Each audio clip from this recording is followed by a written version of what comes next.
Hey guys, Kenny again, and today I got something really exciting to show you. And I'm really stoked to finally get my hands on some of this, and that is Maxamet. This is in the Manix 2 lightweight, and I'm really stoked about this, guys. I've been waiting to get my hands on some Maxamet for a while now, and I finally broke down and grabbed one of these guys. And I've been wanting to try the Manix as well, but it always seemed a little big for me, for my personal preference. So I'm excited to finally see this and get it in hand and try it.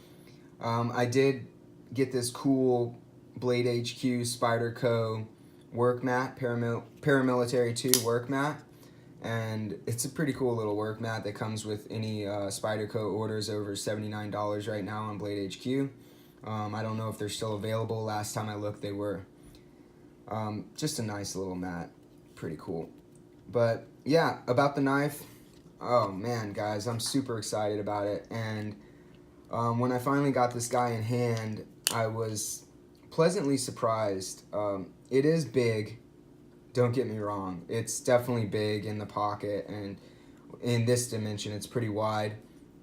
But man, the ergonomics in hand are amazing. Like you've probably seen in other videos. It is a little boxy. It's a little square around the edges, but really just fits in your hand excellent, and it's not going anywhere. The FRN handles, scales, and everything. It seems pretty awesome. And my first impressions of the ball bearing lock, definitely tighter than the access lock, like I've heard. But the travel is a little less as well, so it's a little easier. It's a shorter travel, so it gets loose pretty quickly, so you don't have to pull it as much. I can use one finger to engage it, but it's pretty tough. So until that breaks in, I'm sure it'll be more of a 2-finger thing. But my example has pretty nice action right out of the box, really smooth. Almost, it drops free as soon as you disengage the lock for the most part. You do have to swing it a little bit back in. But, I'm pretty happy with the way mine came. It's perfect centering and everything.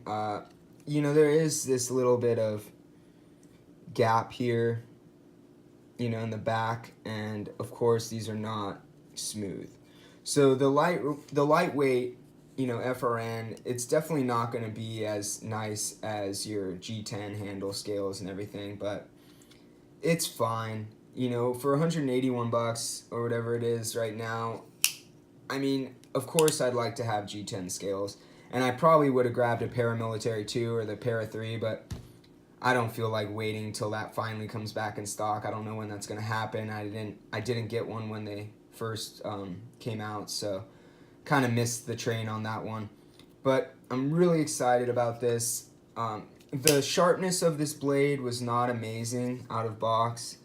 It's a fine factory edge. It shaves hair and everything. I don't have a lot of hair here to shave anymore, but I don't know if you can hear that. I did use it one day. I do have a little bit of hair there coming off, and it's definitely shaving sharp, but it's not as keen as other edges. Let me see. This is some, just like thinner type paper here, and it does slice pretty good in that paper. But then I have some even thinner kind of recycled paper that's really tough, and this is a great way to tell if a knife is extremely sharp, as it should cut pretty easy through this. And it does get a few snags here and there. It's not bad. I'll say that. It's not bad. But I've definitely had sharper Spydercos out of the box. But I'm pretty impressed with the steel so far. Like I said, that's after cutting a bunch of tape and cardboard, and the thing's still really as sharp as it was out of the box. And I'm super excited. I'll have a video coming out here shortly of, I want to see what stropping will do as far as after a week of carrying this. I'm going to strop it and see if it'll come back even sharper than the factory edge was at first, which I have done with with steels in the past, so I wanted to try that, and I'll show you guys how that goes. Just really excited about this, guys. I'm gonna do some cut testing on it. I mean, I'm not gonna do an actual cut test, but I'm gonna cut some wood with it. I'll cut some heavier cardboard, and I want to really put this thing to the test. And I really do like this pattern for a work knife. It's just tough.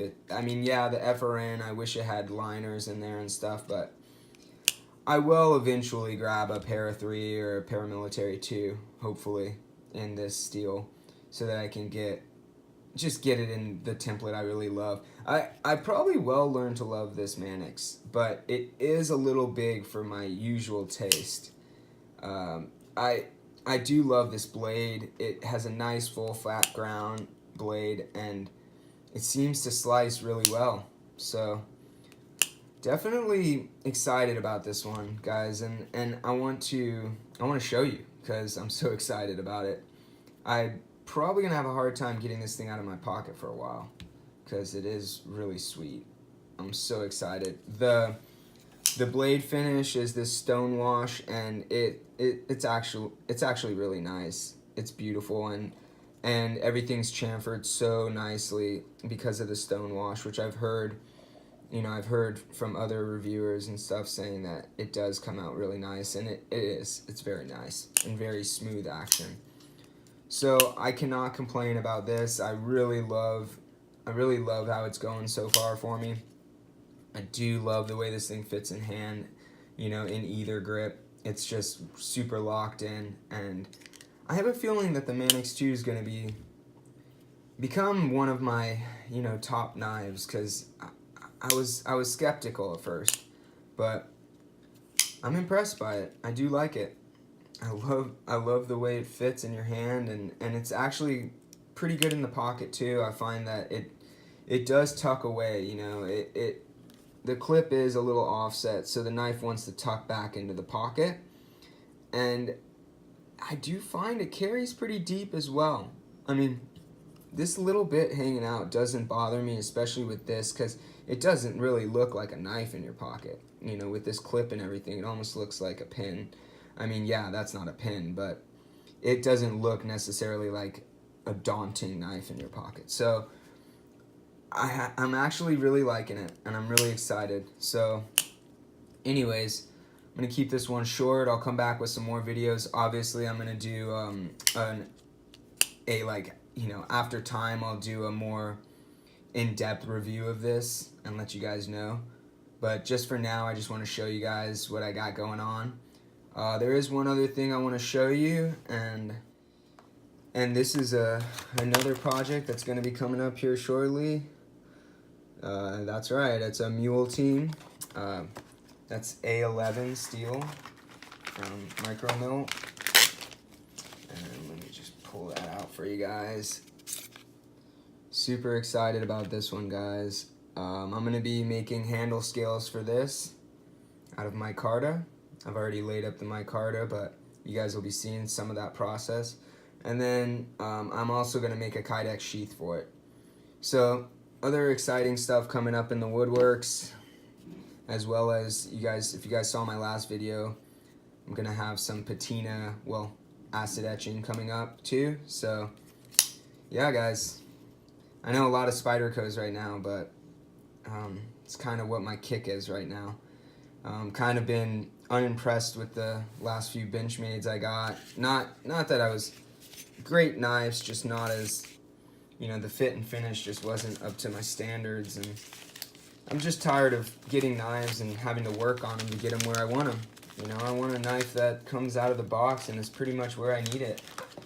I mean, it's one thing having to sharpen a knife, but having to mess with the action and fiddle with this and that to get it to work the way you want it, not exactly ideal to have to open your knife up right when you get it.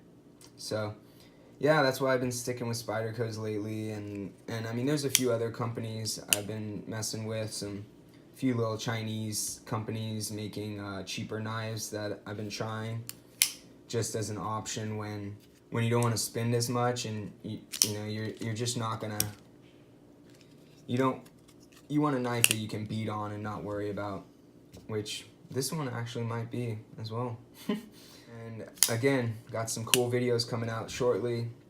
Trying to get them out as quick as possible, but I've been really busy and stuff. So, all right, guys, thanks a lot. Have a good one.